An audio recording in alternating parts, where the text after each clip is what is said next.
Greetings car fanatics. Today we're going to be reviewing the RaceChip XLR pedal tuning box. This has several different modes and it allows you to tune the sensitivity of the throttle on your car. So my Cayenne has two modes, a normal and a sport mode, and in the normal mode it just feels a bit too sluggish, and in the sport mode I don't really get good fuel economy. So let's go ahead and install the RaceChip XLR and see how it works. So let's go ahead and take a look at what's in the box. You have some pretty nice packaging. Here is the XLR unit.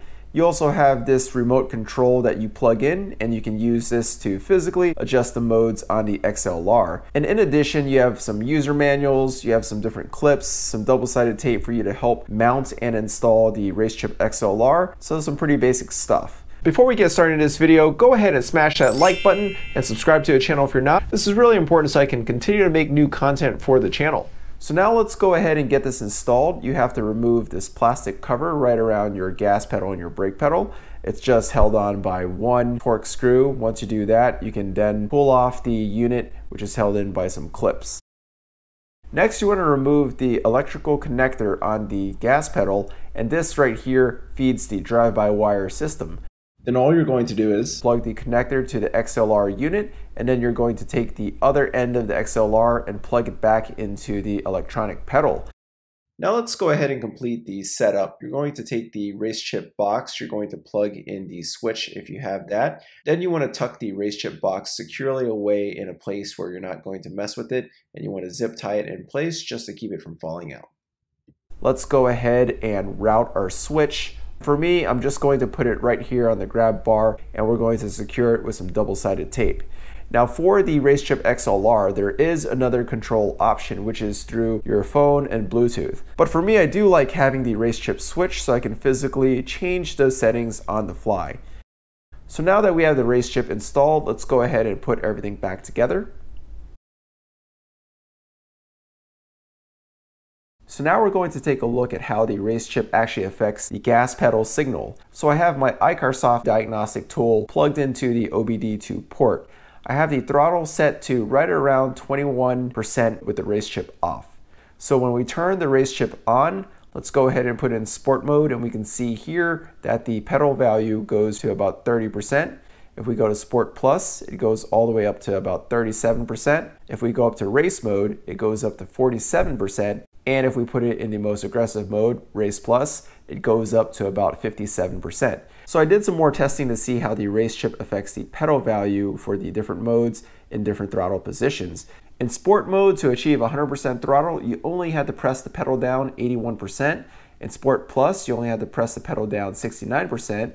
In Race, you only had to press the pedal down 47%, and in Race Plus, you only had to press the pedal down 42% to get 100% throttle. So now let's go ahead and take the car for a drive. I'm first going to share what motivated me to get the RaceChip, and then I'll share my thoughts on the RaceChip. So the Cayenne comes with two modes, normal and sport. In the normal mode, the car starts off in second gear all the time, and the car is very eager to shift gears up.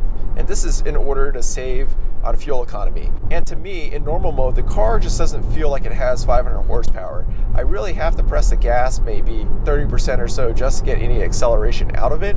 And when I do need to accelerate, it always feels like it takes a second to kick down into gear.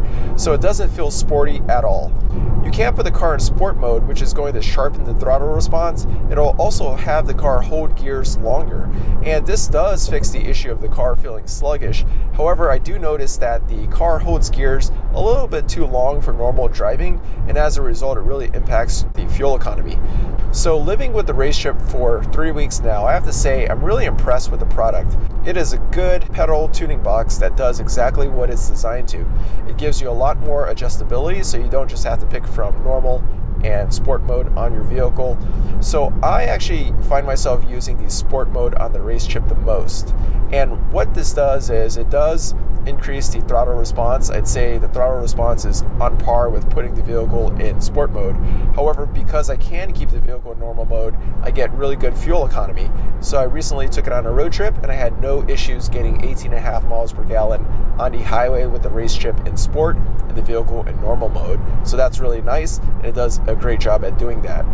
There are other modes for the RaceChip. There is Eco and Eco Plus, but I never use these modes because it severely retards the throttle and it's just not usable at all. There's Race and Race Plus. It gives you very sharp throttle response. However, on the highway, these modes aren't usable because if you barely press the gas, it's going to want to kick down a gear. It'll give you a lot of boost, and it's just hard to maintain your speed on the highway using Race or Race Plus. So I think most people will either use Sport or Sport Plus, and that's going to sharpen that throttle up.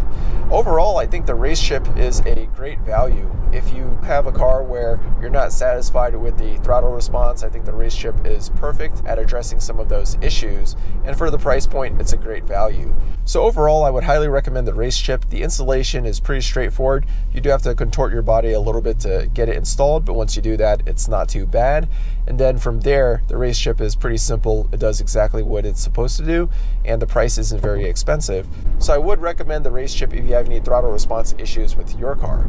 All right, car fanatics, well, there you have it. If you're interested in purchasing the RaceChip, take a look at the description below where I'll leave a link. Thanks for watching. If you like this video, give it a thumbs up and subscribe to our channel. Leave me comments or questions below, and be sure to hit the bell notification icon so you're notified each time I upload a new video. Thanks for watching.